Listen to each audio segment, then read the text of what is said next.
This is 3.1a. We're going to call this Extrema on an interval.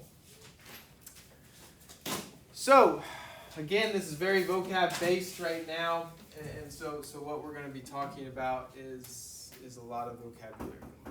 All right, we need to talk about an absolute minimum and an absolute maximum. All right, and sometimes they're called global, and sometimes they're called global mins and maxes, but most of the time they're called absolute. Now, it kind of means what you think it is. The absolute minimum is the lowest value on the graph. The absolute maximum is the what? The highest value on the graph. Now, we come to another theorem. This is another big theorem. This is our second big one. This is called the extreme value theorem. What was that other theorem that we already talked about? Intermediate value theorem. And in layman's terms, what was the intermediate value theorem? What was that?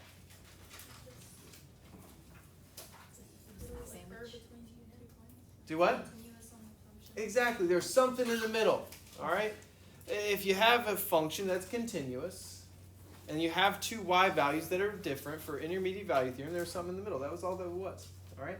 This is the extreme value theorem, and it's very basic, but it's a big theorem in calculus, and TJ is going to read for us. Okay.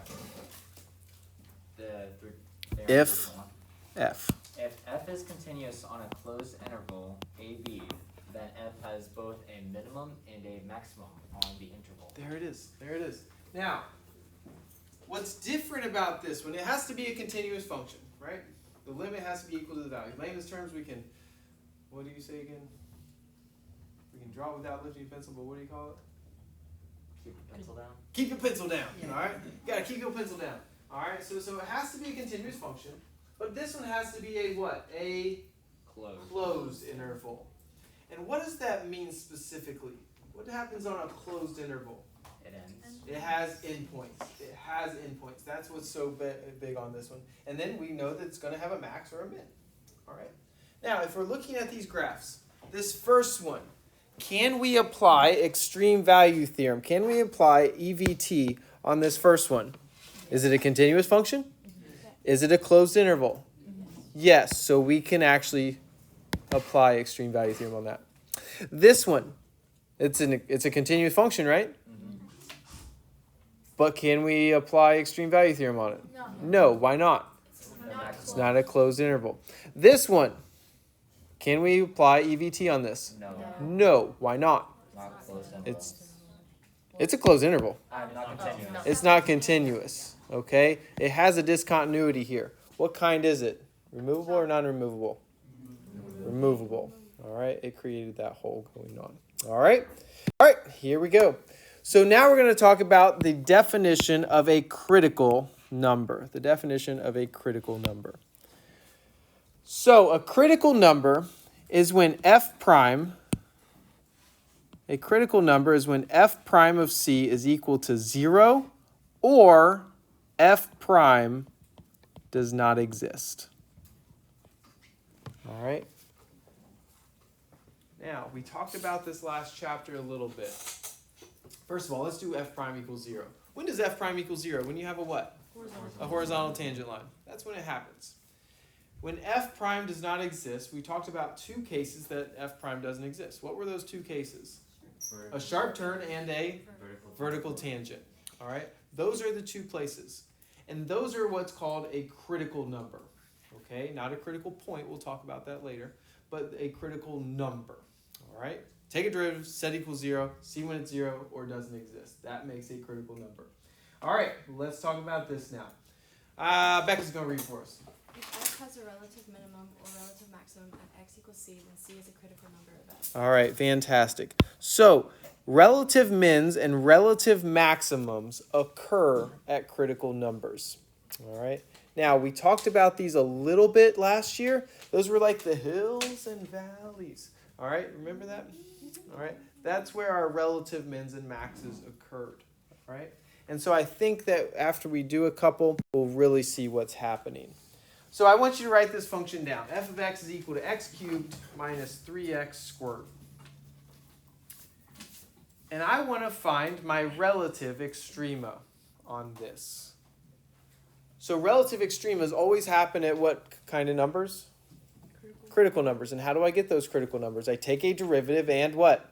Set it equals 0. All right. So let's take a derivative. So what's f prime?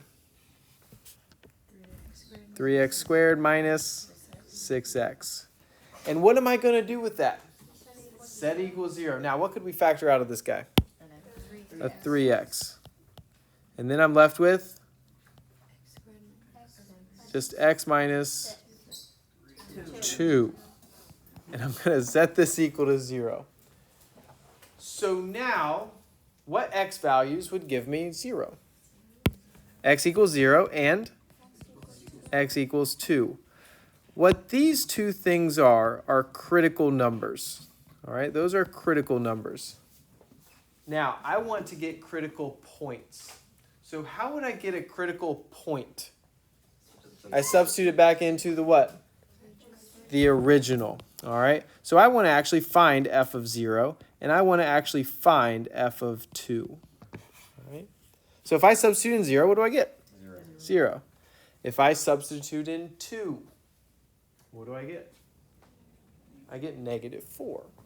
So my point of 0, 0, and I have a point of 2, negative 4. Well, which one's bigger, 0 or negative 4? Bless you. 0 is bigger. So that is my relative max. So 0, 0 is my relative max. 2, negative 4 is my relative min. Now, I kept the graph up to exactly show what's happening.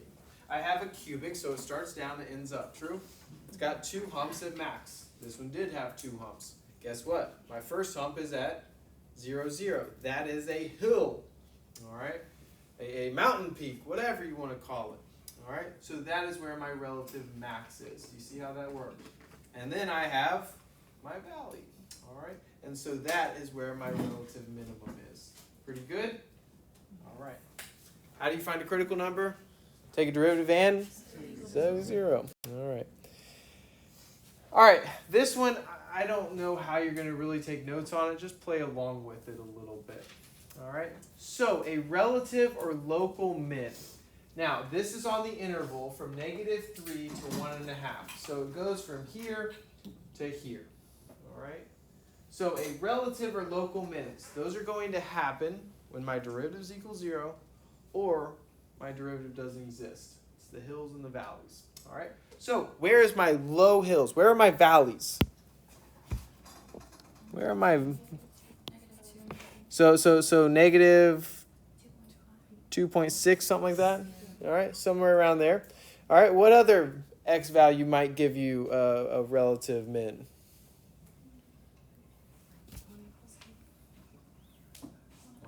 0.75-ish, somewhere around there. All right, so those are my relative minimums. Pretty good? All right, now let's do our relative maxes. All right, we'll do those in red. So where are my relative maxes, approximately? 0.2. Negative 0.4. That sounds good. All right, right there. All right, that is my relative max. Pretty good? Now, if I do absolute minimum, so the very, very lowest part of this graph. So where is the very, very lowest part of this graph? Negative 2.6. So this point right there is not only a relative, but it's also a what? An absolute. All right? All right, an absolute max now. So where is my absolute biggest number I can get? At 1.5. So that guy is up here. And that would be my absolute maximum. See how that works? All right. Do absolutes always have to occur at critical numbers? No, they don't. Do relatives always have to occur at critical numbers? Yes. Absolutes, you have to test your what? Endpoints. All right. Guess what students forget to do? Test the endpoints. Test the endpoints. All right, so that's what we're going to be doing a lot of today. All right? All right. So here we go, write out this function. So we have 3x to the fourth minus 4x cubed. And I want to find the extrema, so I need to find the absolute mins and maxes on the interval -1 to 2. All right, let's find our criticals first. So what do? I take a derivative. So what is f prime? 12x cubed. 12x cubed minus 12x squared. And eventually I'm going to set that thing equal to 0. But what could we factor out? 12x squared times x minus 1. And I'm going to set that thing equal to 0. So what x values give me that? X equals 0 and x equals 1. So those are my critical numbers. All right. So I need to test my critical numbers and my what? Endpoints. My endpoints. So I need to find f of -1. I need to find f of 0. I need to find f of 1. And I need to find f of 2. All right. I need to find all of them. So let's substitute in -1. Do I do that in my derivative or do I do that in my original? Original. Very good. Guess what another common mistake is? Derivatives. They give me a derivative. Now, what is a derivative? Let's see if we get this. Slope Slope of a tangent line. All right. Quicker we can get that, the better. All right. So we substitute in -1. What do we get? -24. No. The original, not the derivative. Not 7, but yeah, 7. Thank you. I was thinking -7. It's not negative. It's just 7. All right. So now we substitute in 0, and we get 0. We substitute in 1. What do we get? -1. We substitute in 2. This is going to have to do a little bit of math. 2 to the 4th power is 32.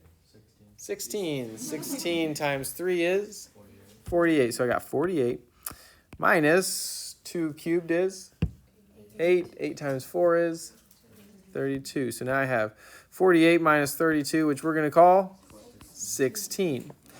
So what is my absolute max?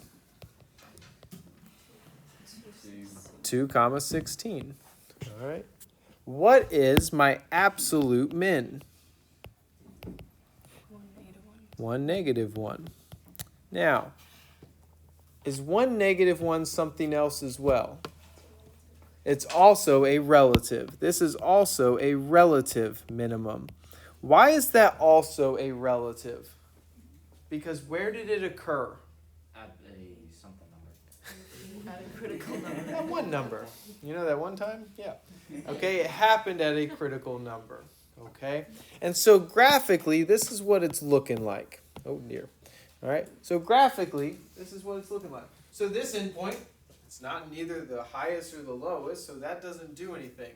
0, 0, we're going to get later on in this chapter of what that actually is.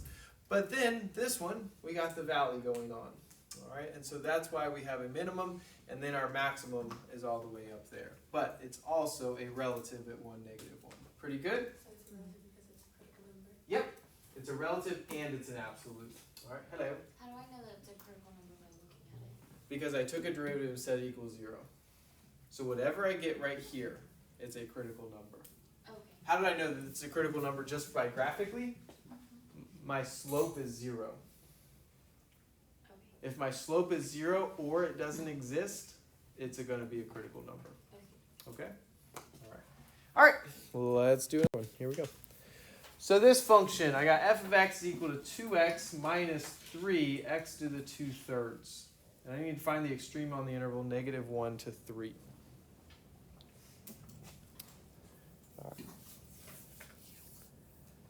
All right, so what are we going to do? Take a derivative and set it equals 0. Has anybody actually looked at the back of their note card? Or not their note card, but their driver's license? It says, guess what? When all else fails, take a derivative and say it was 0. We're going to be doing that a lot. All right, so we take a derivative. I still haven't gotten that. Good for her. All right, so we take a derivative. What do we get? 2 minus 2x to the negative 1/3. So I could take out a what? A 2. And then I'm left with 1 minus x to the negative 1/3. And I'm going to set this equal to 0. So that 2 is just chilling. So really I'm looking at this 1 minus x to the negative 1/3. When could I get 0? What x value could I get 0? 1. 1.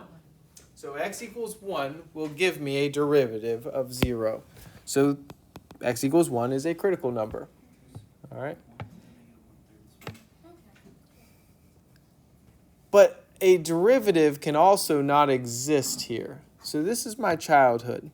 What's going on with this 1 minus x to the negative 1/3? That's really what? 1 minus 1 over x to the 1/3, right? That's really what this is doing. When does my derivative not exist? At x equals 0. So either one of two things are going to happen. It's either going to be a sharp turn or a what? Vertical tangent line. It's going to be one of those two, all right, at x equals 0. All right, but those two numbers are my critical numbers. So let's start substituting in. So I'm going to test 0, right? And I'm going to test f of 1. What else do I need to test, though? Negative 1 and 3. From my endpoints. All right. All right.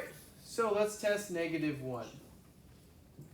So if I substitute a negative 1 into my original, I'd have 2 times negative 1, which is negative 2. I got negative 1 to the 2/3 power. So negative 1 squared is 1. 1 cubed rooted is 1. So I really have negative 2 minus 3, which is negative 5. I substitute in 0. What do I get? 0. I substitute in 1. What do I get? Say negative 1. Negative 1. I substitute in 3. This one's not going to play nice. This one's not going to play nice at all. So, use a calculator. We end up with negative 0.2403. 3. All right. Again, if you're going to do it, round to 4. All right. So, where is my absolute maximum? At 0, 0. Is that anything else? It's a relative max as well. How did we know that? It's at a critical number. All right. Where is my absolute minimum? Negative 1, negative 5. Is that anything else? No. Why not? Because it's at an endpoint. All right. Now, graphically, this is what's happening. All right. Graphically, this is what's happening. So, my absolute minimum is at negative 1, negative 5. This is my absolute maximum, but it's also a sharp turn. So it's also going to be a relative. That's when my derivative doesn't exist. All right? And then this 1 negative 1 is actually a what? A relative minimum. However, I didn't have sufficient stuff going on to tell me that yet. All right? We will get there this chapter, I promise. All right? However, if I look at the graph, we know 1 negative 1 is actually a relative minimum. All right? But I couldn't prove it yet this way. Pretty good? All right, we will get there. I do promise that. All right, let's keep moving. So now we're going to find extrema with the trig function. All right. So I'm on the interval negative pi over 6 to pi over 3. So eventually we're going to have to substitute those in. And my gosh, second period, they did not remember their unit circle. It was terrible. All right. So what are we going to do? First, we're going to take a derivative. So what's my derivative of secant? Secant x tangent x. Let's see how many people get numbered. So what am I going to do with that? Set it equals 0. Now, does anybody think of secant and tangent in their head?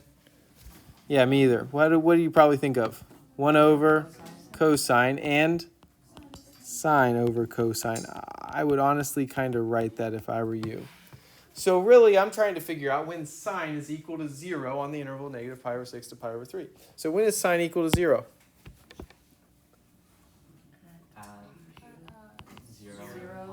0 and pi, or 0 and 2 pi, but does pi actually get on this interval? No. So I don't actually put that. So all I have is x equals 0. Now, I really should test when cosine is also equal to 0. When is cosine equal to 0? Pi over 2 and negative pi over 2 and 3 pi over 2, right? But is that on this interval? No. So do I care about them? No. Not at all. All right, you better be on my interval for me to care about you. So now I have g of negative pi over 6, g of 0, and g of pi over 3. So now I'm substituting back into my original. So now I need secant of negative pi over 6. So it's 1 over cosine, right? Let's take baby steps because it's been a while. So what is the cosine of negative pi over 6? Square root 3 over 2. All right. So now I have 1 over square root 3 over 2. So what am I going to do with it? So now I have 2 over square root 3, which is 2 square root 3 over 3. All right. Now I'm going to substitute in 0. So it's really 1 over cosine of 0. What's cosine of 0? 1. So now I have 1 over 1, which is 1. And then I have 1 over cosine of pi over 3. What's cosine of pi over 3? 1/2. So now I have 2.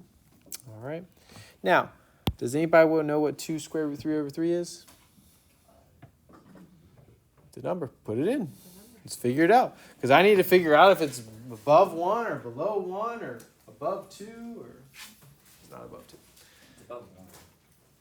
All right. It is above 1 because square root 3 is about 1.71-ish. All right. And then so if you think about it that way, it will be above. So it's in between 1 and 2, right? Mm-hmm. All right. So what is my absolute minimum? What is my absolute minimum? 0, 1. Is that anything else? Yes. What is it? It's also a relative minimum. All right. And where is my absolute maximum? Pi over 3, comma 2. All right. Is that also a relative? No. Why not? It's not a critical number. Okay. So I want to talk about this graphically. If you really understood what secant was, secant is the reciprocal of who? Cosine. Where does cosine start? At 1, and it kind of goes like that, true? And so secant is the reciprocal of it, remember? Mm-hmm. And so it'd be from negative pi over 6 to pi over 3. And so guess what? Where's my minimum? That's 0, 1. And then where would my maximum end up being? At this pi over 3, because it kept on going up. You see what we're talking about? Mm-hmm. All right. So if you actually understood the secant graph, we could probably have gotten that first. All right. But we proved it with calculus. All right, let's quickly review. What's a critical number? Derivative is equal to 0 or does not exist. Okay? Where do relatives have to occur? At critical points. All right, they have to occur there. Absolutes, what do you need to test? Your endpoints and your critical numbers. All right, that's pretty much what we talked about today. All right, pretty good? All right.